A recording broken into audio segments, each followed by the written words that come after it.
کہ لوگوں نے پوچھا یا رسول اللہ کیا ہم اپنے رب کو قیامت میں دیکھ سکیں گے؟ آپ نے جواب کے لیے پوچھا کیا تمہیں 14ویں رات کے چاند کو دیکھنے میں جبکہ اس کے قریب کہیں بادل بھی نہ ہو شبہ ہوتا ہے؟ لوگ بولے ہرگز نہیں یا رسول اللہ صلی اللہ علیہ وسلم۔ پھر آپ نے پوچھا اور کیا تمہیں سورج کے دیکھنے میں جبکہ اس کے قریب کہیں بادل بھی نہ ہو شبہ ہوتا ہے؟ لوگوں نے کہا کہ نہیں یا رسول اللہ۔ پھر آپ نے فرمایا رب العزت کو تم اسی طرح دیکھو گے۔ لوگ قیامت کے دن جمع کیے جائیں گے، پھر اللہ تعالیٰ فرمائے گا کہ جو جسے پوجتا تھا وہ اس کے ساتھ ہو جائے۔ چنانچہ بہت سے لوگ سورج کے پیچھے ہو لیں گے، بہت سے چاند اور بہت سے بتوں کے ساتھ ہو لیں گے۔ یہ امت باقی رہ جائے گی، اس میں منافقین بھی ہوں گے۔ پھر اللہ تعالیٰ ایک نئی صورت میں آئے گا اور ان سے کہے گا کہ میں تمہارا رب ہوں۔ وہ منافقین کہیں گے کہ ہم یہیں اپنے رب کے آنے تک کھڑے رہیں گے، جب ہمارا رب آئے گا تو ہم اسے پہچان لیں گے۔ پھر اللہ عز و جل ان کے پاس ایسی صورت میں جسے وہ پہچان لیں آئے گا اور فرمائے گا کہ میں تمہارا رب ہوں۔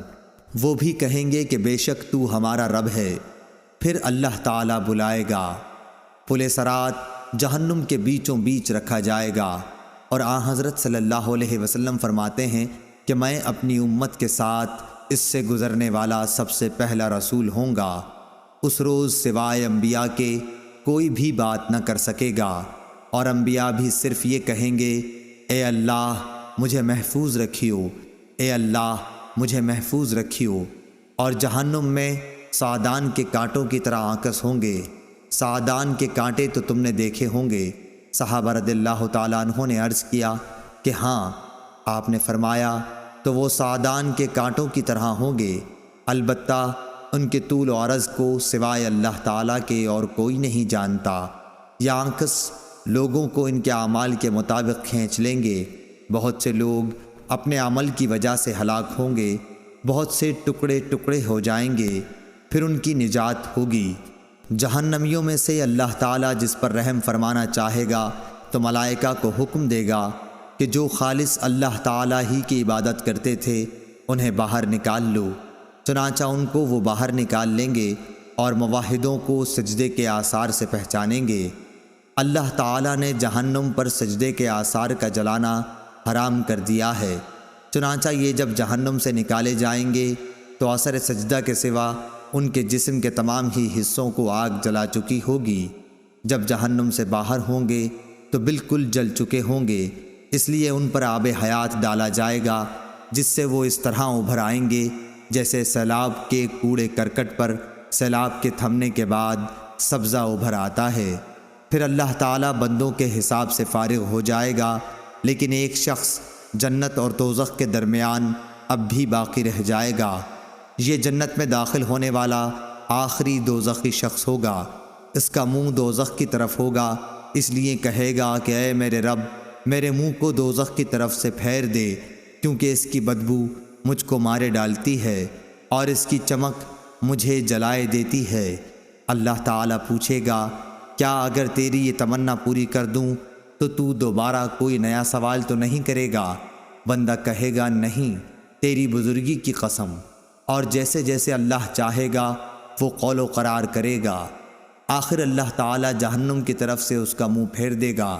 جب وہ جنت کی طرف منہ کرے گا اور اس کی شادابی نظروں کے سامنے آئی تو اللہ نے جتنی دیر چاہا وہ چپ رہے گا، لیکن پھر بول پڑے گا اے اللہ مجھے جنت کے دروازے کے قریب پہنچا دے۔ اللہ تعالیٰ پوچھے گا کیا تو نے عہد و پیمان نہیں باندھا تھا کہ اس ایک سوال کے سوا اور کوئی سوال تو نہیں کرے گا؟ بندہ کہے گا اے میرے رب مجھے تیری مخلوق میں سب سے زیادہ بدنصیب نہ ہونا چاہیے۔ اللہ رب العزت فرمائے گا کہ پھر کیا ضمانت ہے کہ اگر تیری یہ تمنا پوری کر دی گئی تو دوسرا کوئی سوال نہیں کرے گا؟ بندہ کہے گا نہیں تیری عزت کی قسم اب دوسرا سوال کوئی تجھ سے نہیں کروں گا۔ چنانچہ اپنے رب سے ہر طرح عہد و پیمان باندھے گا اور جنت کے دروازے تک پہنچا دیا جائے گا۔ دروازے پر پہنچ کر جب جنت کی پہنائی، تازگی اور مسرتوں کو دیکھے گا تو جب تک اللہ تعالیٰ چاہے گا وہ بندہ چپ رہے گا۔ لیکن آخر بول پڑے گا کہ اے اللہ مجھے جنت کے اندر پہنچا دے۔ اللہ تعالیٰ فرمائے گا افسوس اے ابن آدم، تو ایسا دغاباز کیوں بن گیا؟ کیا ابھی تو نے عہد و پیمان نہیں باندھا تھا کہ جو کچھ مجھے دے دیا گیا اس سے زیادہ اور کچھ نہیں مانگوں گا؟ بندہ کہے گا اے رب مجھے اپنی سب سے زیادہ بدنصیب مخلوق نہ بنا۔ اللہ پاک ہنس دے گا اور اسے جنت میں بھی داخلے کی اجازت عطا فرما دے گا، اور پھر فرمائے گا مانگ کیا ہے تیری تمنا؟ چنانچہ وہ اپنی تمنائیں اللہ تعالیٰ کے سامنے رکھے گا، اور جب تمام تمنائیں ختم ہو جائیں گی تو اللہ تعالیٰ فرمائے گا کہ فلاں چیز اور مانگو، فلاں چیز کا مزید سوال کرو۔